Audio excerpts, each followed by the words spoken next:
They called him der Kaiser, the Emperor. And for 50 years, that title felt earned. He didn't just play football, he conducted it. With a sweep of his boot, a tilt of his chin, a gaze so calm it made chaos look like clockwork. He was Germany's golden son. A World Cup winner as a player.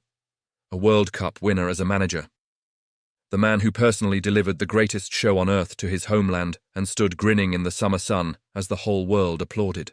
But here's the question nobody wanted to ask for a very long time. What if the emperor was never wearing any clothes? What if the fairy tale, all of it, was built on a foundation of lies, backroom deals, and millions of euros that were never supposed to exist? Today, we're not just telling you the story of a football genius. We're telling you the story of a man who lived two lives simultaneously, and how the second one finally caught up with him. This is the rise, the ruin, and the complicated redemption of Franz Beckenbauer. Franz Beckenbauer was born in 1945 in the rubble of post-war Munich. Germany had lost everything, its pride, its place in the world, its sense of identity. Into that wreckage, a generation of children grew up hungry, not just for food, but for meaning. Football gave them that meaning.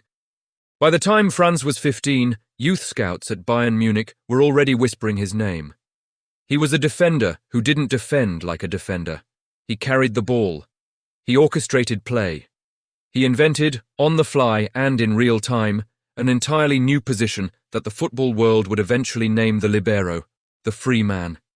He was liberated from convention before he even knew what convention was. At just 21 years old, he stood on the Wembley pitch in a World Cup final. Germany lost 4-2, a painful day. But everyone watching knew they had seen something rare. This young man, poised, brilliant, furious in defeat, was going to define an era. And he did. He won the Ballon d'Or in 1972. He lifted the World Cup as captain in 1974, on home soil in Munich, with tears streaming down his face. He won 3 consecutive European Cups with Bayern Munich. He was, by any conceivable measure, the greatest European footballer of his generation. But even here, even at the peak of glory, there were cracks in the marble. In the mid-1970s, at the very height of his fame, Franz Beckenbauer was investigated by German tax authorities.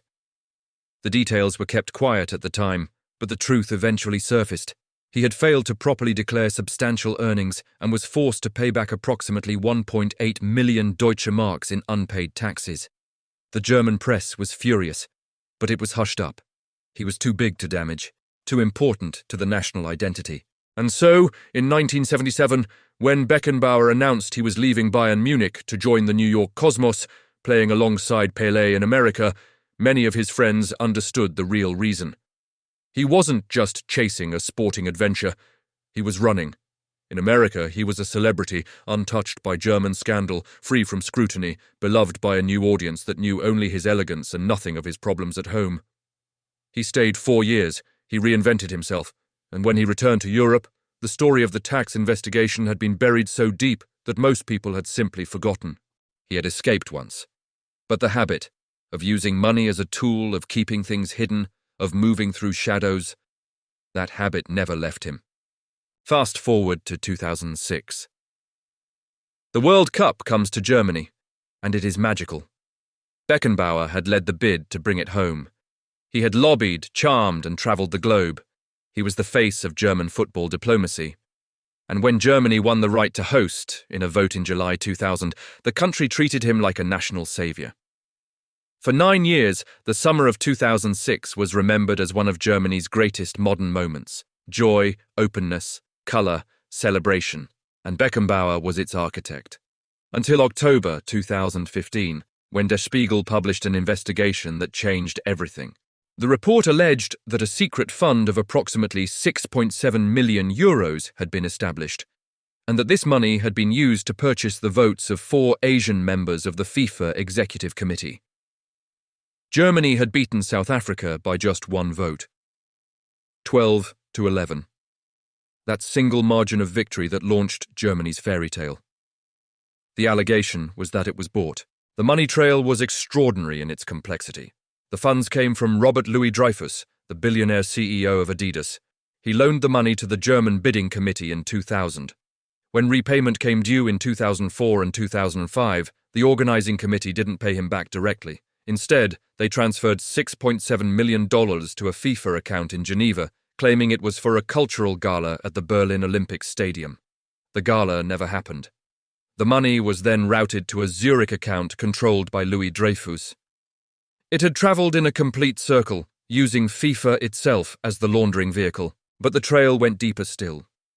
Investigators found the money had also been channeled through a Swiss law firm to a Qatari company owned by Mohammed bin Hammam, a disgraced FIFA power broker who controlled Asia's voting bloc and was later banned from football for life. Beckenbauer had signed documents connected to these transactions. His signature was there. His fingerprints were everywhere. He admitted to a mistake in securing a FIFA grant. He claimed he hadn't bought votes, only released a subsidy. The explanation made no sense. Why would you pay FIFA money to receive money from FIFA? The public wasn't convinced. Swiss federal prosecutors opened criminal proceedings. His home was raided, his bank accounts were frozen. The emperor, the untouchable, the revered, was now a suspect. But here is what often gets lost in the legal drama. While the prosecutors were building their case, while journalists were dissecting every transaction, while Germany was grappling with the possibility that its golden summer was a fraud, Franz Beckenbauer's son was dying. Stefan Beckenbauer had followed his father into football, playing professionally before coaching Bayern Munich's youth academy, nurturing the careers of players like Bastian Schweinsteiger and Thomas Müller. He was 46 years old.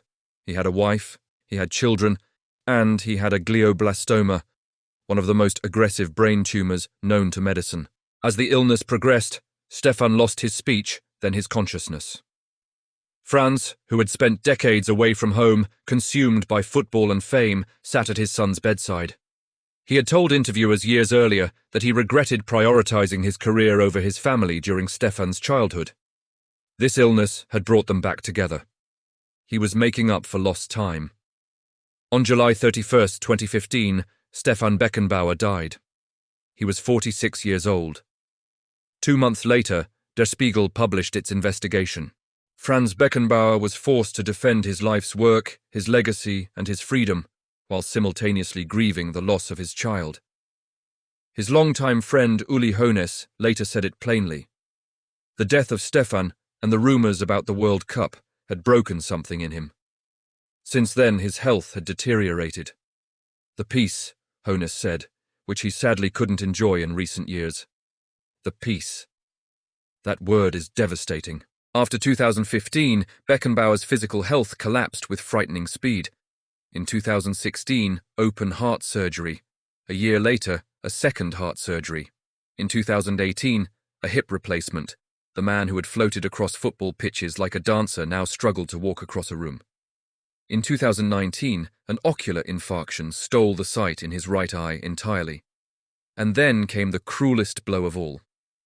Reports emerged that he was suffering from Parkinson's disease and dementia.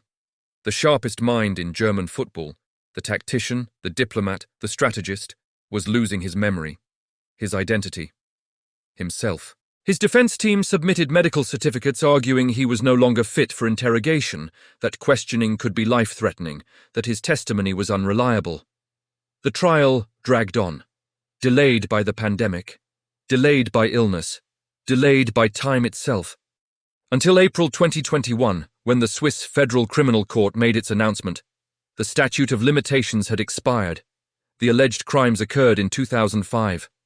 Under Swiss law, the limitation period was 15 years. The clock had run out. Franz Beckenbauer was not convicted. But he was not exonerated either. He was freed not by innocence, but by time. On January 7th, 2024, Franz Beckenbauer died peacefully in his sleep in Salzburg, surrounded by his family. He was 78 years old. The mourning that followed was immediate and genuine, but complicated, as the man himself had always been complicated. He was buried in a private ceremony at the Waldfriedhof Forest Cemetery in Munich, laid to rest next to his son Stefan. A public memorial followed at the Allianz Arena. Tens of thousands attended. Uli Hoeneß delivered a eulogy that reduced the arena to tears. He completed his masterpiece when he brought the World Cup to Germany, Hoeneß said. I miss you very much. Rest in peace. Peace which you sadly couldn't enjoy in recent years. And here is the truth that time has revealed. The corruption allegations were real. The questions were legitimate. The money moved in ways that could not be easily explained. Franz Beckenbauer made choices that compromised the institution he claimed to love. But the man was also this, a boy from the ruins of post-war Munich who reinvented the art of defending, a captain who lifted the World Cup on home soil, a manager who guided Germany to world glory in 1990 through sheer tactical brilliance, a human being who sat at his dying son's bedside and chose in the end to be a father.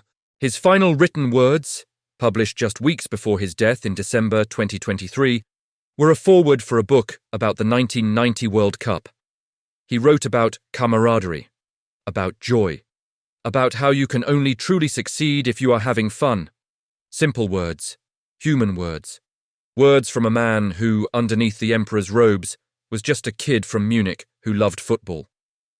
The fairy tale had dark chapters that cannot be rewritten, but the light he created on a football pitch, the beauty, the innovation, the sheer joy he brought to millions, that light did not die on January 7th, 2024.